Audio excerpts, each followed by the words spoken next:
다음은 KCB 가톨릭 방송 전문가 컬럼 시간입니다. 이 시간 각 분야 전문가들의 유익한 정보를 알기 쉽게 알려드립니다.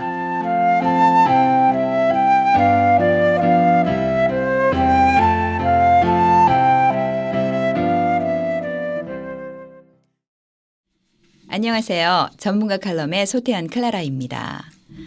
오늘은 에이스 카이로프랙틱 류용기 원장을 모시고 지난 시간에 이어서 목 디스크 질환에 관해서 알아보도록 하겠습니다. 지난 시간 이후로 많은 분들께서 궁금증을 문의해 주셨는데요. 그중에서도 세 가지를 추려서 상세한 설명을 들어보기로 하겠습니다. 안녕하십니까? 네, 안녕하세요, 클라라 씨. 네, 지난 시간 이후로 많은 분들이 이제 궁금한 점을 문의해 주셨어요. 그런데 그 중에서도 방사통이라는 게 과연 무엇인가 그런 그 주제를 굉장히 궁금해하셨는데 그래서 네. 오늘 이번 시간을 통해서 네. 그런 몇 가지들을 예. 좀 더 자세하게 설명을 드릴까 해요. 예. 클라라 씨 혹시 목에 뼈가 몇 개 있는지, 목에 척추뼈가 몇 개로 이루어졌는지 아세요 혹시? 아, 목에요? 네네. 글쎄요. 한 5개? 5개. 학교 다닐 때 잘 찍으셨나 봐요. 예. 거의 맞으셨어요. 예. 목뼈는 경추라 그러죠. 7개로 이루어져 있고요. 예. 그러면 디스크는 예, 뼈와 예. 뼈 사이에 예, 쿠션 예. 역할을 하는 게 디스크인데 네. 과연 목 디스크는 몇 개로 이루어져 있을까요? 목 디스크요? 네네. 아까 힌트를 드렸어요. 뼈와 뼈 사이에 뼈와 뼈 쿠션 사이. 역할을 하는 게 그러면 디스크예요. 7개니까 제 생각에 한 6개? 정답이에요. 예. 예, 왜냐하면 확실히. 7개에서 그 사이사이니까 하나를 빼니까. 근데 답은 맞히셨는데 예. 설명은 별로 정확히 6개가 맞고요. 예. 이유는 뼈는 7개인데 6개인 이유는 첫 번째 목뼈와 두 번째 목뼈에는 디스크가 없어요. 그래서 그렇습니까? 6개고. 그럼 예. 신경은 몇 개로 이루어졌을까요? 신경은? 네네네. 그만 개수하시고 예. 정답을 말씀드릴게요. 신경은 예. 8개로 이루어졌어요. 그래서 이제 예. 우리 목신경이 주로 1번부터 8번까지 이루어졌는데 예. 방사라는 그런 어원 자체가 이제 이렇게 흐트린다, 뿌린다 이런 의미가 담겨 있지 않습니까? 제가 이해하기로는 예. 그렇게 알고 있는데 예. 목에 신경이 눌려서 예. 그 신경, 각자의 신경이 컨트롤하는 부위가 다 다르거든요. 네. 주로 이제 우리가 크게 머스큘러 스켈레톤 근골격계에서는 예. 근육의 활동을 이루어지게 하는 그런 기능이 있고 그걸 우리가 모터 펑션이라고 하고 또 하나는 네. 우리가 이렇게 딱 터치를 했을 때 팔을 특히 건드렸을 때 느끼게끔 해주는 예. 센서리 펑션 이렇게 두 가지로 크게 나뉘고 있는데요. 그 예. 역할을. 그런데 이제 그 신경마다 컨트롤하는 그 부위가 다 달라요. 그렇군요. 네, 지배하는 예. 부위가 예를 들어서 손을 가운데 손가락을 예. 만진다면 그게 7번째 예. 목신경이 컨트롤하는 네네. 또 우리가 이제 예를 들어서 어깨를 딱 들어올리게끔 하는 근육은 5번째, 6번째 근육이 컨트롤하는 이렇게 다 네. 신경마다 그 주어진 그런 역할들이 다 다른데요. 예, 그렇군요. 그런 어떤 일정한 신경이 눌렸을 때 네. 그 부위로 네. 직접적으로나 아니면 간접적으로 영향을 미치는 걸 우리가 방사통이라고 하고 방사통 통증 아닙니까? 네네. 이게 일반 통증하고는 다른 게 좀 이렇게 전기를 찌릿찌릿 거린다 예. 그런 거나 아니면 좀 이렇게 넘하게 예. 좀 마비 증상 같은 거 예, 둔탁하게. 또 왜 손끝 저리거나 그러면 우리가 손을 이렇게 막 털게 되잖아요. 네네. 그런 거 우리가 이제 방사통이라고 하죠. 영어로 하면 레디큘러 패트라고 하는데 네. 이제 그게 곧 이제 팔에 어떤 통증이 나타나는데 그게 팔의 문제가 아니라 네. 목에 신경이 눌려서 나타나는 그런 통증을 우리가 크게 방사통 이렇게 얘기를 합니다. 예. 좀 이해가 되셨어요? 네네. 저는 이 손이 그러면 이쪽만 아픈 줄 알았더니 그게 이 어깨로 뒤로 연결이 되나 보군요. 그렇죠. 왜냐하면 신경이 목에서부터 나와서 손끝까지 다 연결이 되거든요. 그래서 어느 부위 신경이 눌리고 예. 문제가 있냐에 따라서 그 통증이 나타나는 경우가 많은데요. 예.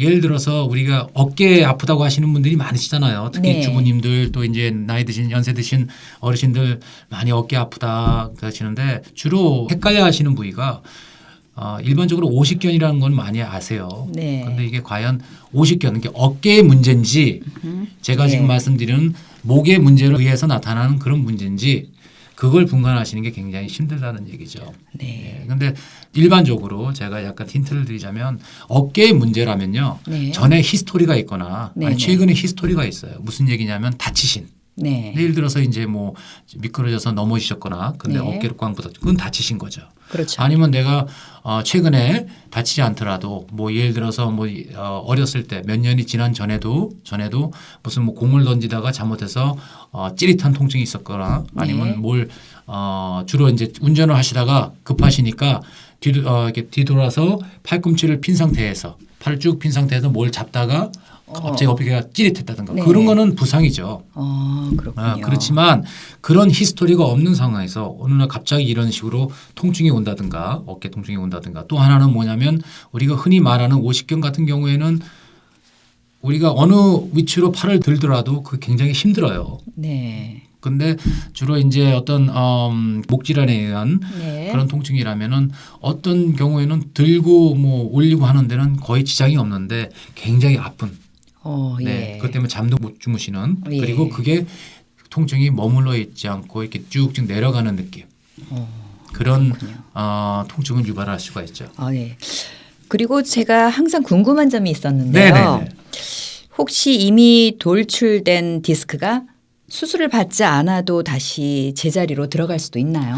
네, 굉장히 그 질문들을 많이들 하세요. 예. 저희 병원에 찾으시는 디스크 질환에 의해서 네. 고통을 받으시는 많은 환자분들이 찾아주시는데 제가 이제 이런 설명을 해드리면 그 질문들을 10분 중에 8분은 꼭 하세요. 네. 네. 그 수술을 통하지 않고도 돌출된 디스크가 들어갈 수도 있어요. 그게 이건 저의 그런 지식에 의한 소견이 아니라 캐나다에 있는 토론토 유니버시티에서 리서치를 최근에 했거든요. 그래서 이제 닥터 칼로 아멘돌리아라는 분이 네. 그 임상 실험을 했어요. 해갖고 이제 그 매뉴얼 테라피, 그러니까 수술을 제외한 뭐 카이로프락틱 어저스먼이라든지 아니면 뭐 피지컬 테라피, 엑서사이즈, 네. 그다음 뭐 카디오 엑서사이즈 이런 여러 가지 비수술적인 방법을 치료를 해서 한 네.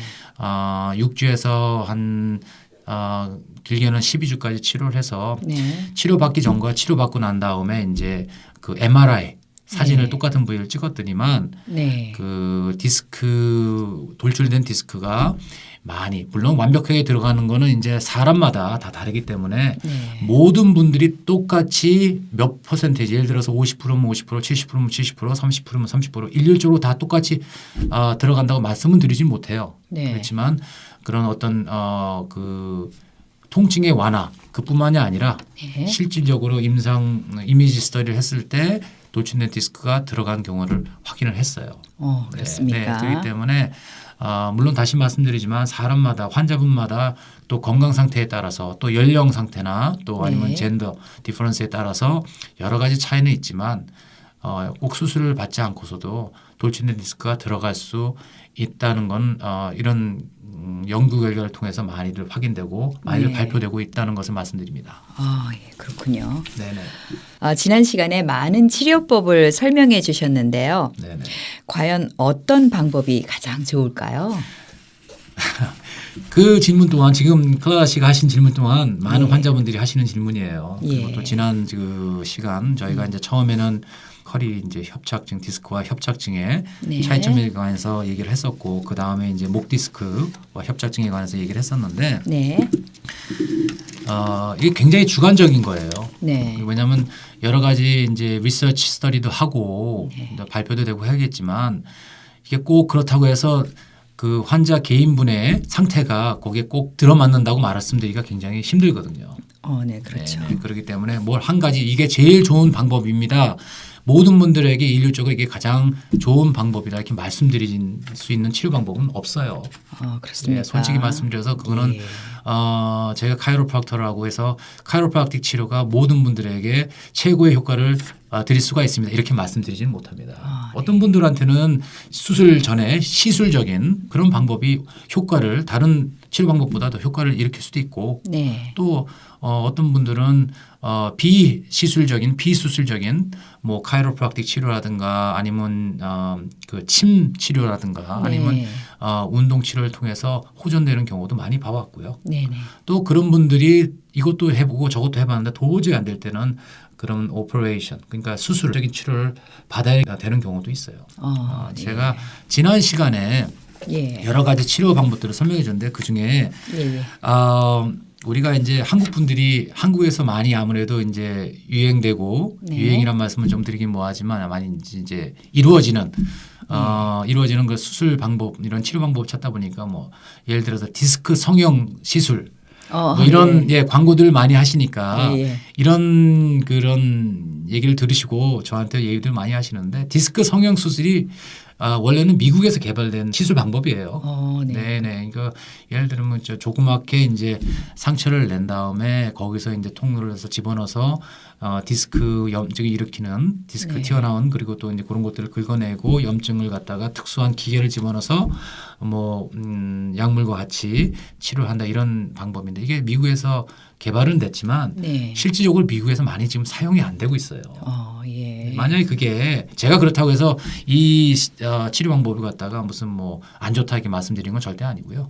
단지 미국에서는 왜냐하면 그 비용 치료의 비용이 너무 높기 때문에 또 예. 이제 주로 많은 인슈런스에서 그걸 커버를 안 하고 네. 또 그 치료 비용에 비해서 네네. 치료 효과가 그렇게 뚜렷하지가 않기 때문에 그리고 또 안전성에도 이제 아무래도 주의를 해야 되고 하기 때문에 그래서 많은 시술을 행해지지 않고 있다고 그렇게 알고 있고요. 네. 그런데 이상하게 한국에서는 그 방법이 굉장히 그렇죠. 용이했다고 예. 얘기를 들은 적이 있어요. 또 하나 이제 비수술적인 시술이죠. 그날 당일날 퇴원할 수 있고 또 바로 일상생활에 이제 복귀할 수 있는 그런 시술 네. 방법 중에 이제 풍선 확장술이라는 또 방법이 있어요. 그렇군요. 이거는 반대로 예. 한국의 아산병원에서 개발된 방법이에요. 예. 우리나라의 그 의학 기술이 굉장히 나날이 발달하고 있는데 네네. 한국의 아산병원에서 개발이 돼서 예. 이제 이게 전 세계로 이제 퍼져나가는 방법이거든요. 아이디어는 이제 혈관계에 문제가 있어서 스텐스를 뭐 투여받는다, 뭐 시술을 받는다 이런 얘기를 들어보셨을 거예요. 예. 특히 이제 혈관이 어디가 막혔을 때 그 혈관을 갖다가 딱 확장시켜줘서 네. 그 혈액이 제대로 이제 순환이 되게끔 하는 건데 비슷한 원리라고 생각하시면 돼요. 풍선같이 그 신경이 딱 눌리고 있는 부분에 집어넣어서 그걸 갖다가 압축하 또 이제 팽창을 갖다가 버득하면서 그 통로를 좀 넓게 만들어주는 그런 방법인데 이런 방법도 이제 한국에서 시작이 돼서 전 세계로 퍼져서 네. 많이 이제 쓰이고 있는 그런 방법이고요. 네네. 그리고 또 이제 전에도 말씀드렸지만 어느 의사 선생님한테 가나 네. 모든 의사 선생님들이 이제 중요시하게 생각하시는 건 아무래도 이제 운동이죠. 특히 목 예. 같은 경우에는 굉장히 그 목 디스크 우리가 네. 이제 스파이널 캐널이라고 하는데 그쪽으로 디스크나 뼈뿐만이 아니라 네. 많은 혈관들 그또 이제 여러 가지 이제 인대나 텐던 이런 것들이 굉장히 복잡하게 그렇게 이루어져 있어요. 네. 굉장히 또 이제 우리가 아시겠지만 허리에 비해서 목은 굉장히 가늘지 않습니까? 네, 그렇죠. 그렇기 때문에 더더욱 굉장히 정밀한 네. 그리고 굉장히 세심한 그런 치료가 필요한데 네. 근데 이런 주사요법 뭐 널블락이라든가 이런 방법들이 효과도 있고 비용적으로 인슈런스 커버가 되더라도 또 그에 따른 그 위험성이 있거든요. 그렇죠. 특히 어르신들 같은 경우에는 더더욱 그 마취제나 어떤 스테로이드제에 민감할 수도 있고 특히 예. 뭐 혈압이 높거나 당뇨가 있으신 분들 같은 경우에는 더더욱 더 네. 그렇기 때문에 항상 그런 치료를 네. 받으시기 전에 그 담당하시는 선생님께 꼭 좋은 쪽 효과만 묻지 마시고 네. 위험성 어떤 위험성이 있는지 그렇죠. 그리고 또 그걸 정확히 아신 다음에 결정을 하시라 이렇게 말씀을 드려요. 네. 그렇다고 해서 물론 모든 치료에 크고 작은 위험성은 있게 마련인데 그거를 환자분 자신이 아시고 결정을 하시는 거 하고 네. 모르는 상태에서 결정하시는 건 큰 차이가 나잖아요. 그렇죠. 그렇죠. 그러니까 꼭 얼마큼 좋습니까? 얼마큼 빨리 낫습니다. 이것도 중요하지만 네. 내가 이 수술을 받음으로써 어떤 위험성에 내 몸이 내 자신이 노출됩니까? 이런 질문도 꼭 하셔야 된다는 거죠. 그렇죠. 네. 예. 그리고 간략하게 말씀드리면 솔직히 아까 도입부에도 말씀드렸지만 네. 어떤 치료가 가장 좋은가? 목 디스크, 방사통 굉장히 협착증 또 특히 예. 이런 질환에서 어떤 치료가 가장 좋은가 이렇게 하나를 선택하시기보다는 예. 일단은 비용적으로 저렴하고 네. 그리고 좀 더 안전하고 네. 또 많은 시간이 그러니까 예를 들어서 내가 병원에서 며칠 입원하고 그러면 경제적으로도 또 여러 가지 일상생활 좀 많이 피해잖아요. 그렇죠. 네네. 그래서 그런 걸 모든 것을 고려하셔서 찾으시는 게 가장 좋지 않을까 그렇게 네. 생각을 합니다. 네. 지금까지 에이스 카이로프락틱 류용기 원장을 모시고 목 디스크에 대해서 알아봤는데요. 도움이 더 필요하신 분들은 전화 상담도 가능합니다. 전화번호 알려드릴게요. 201-313-0321 201-313번에 321번입니다.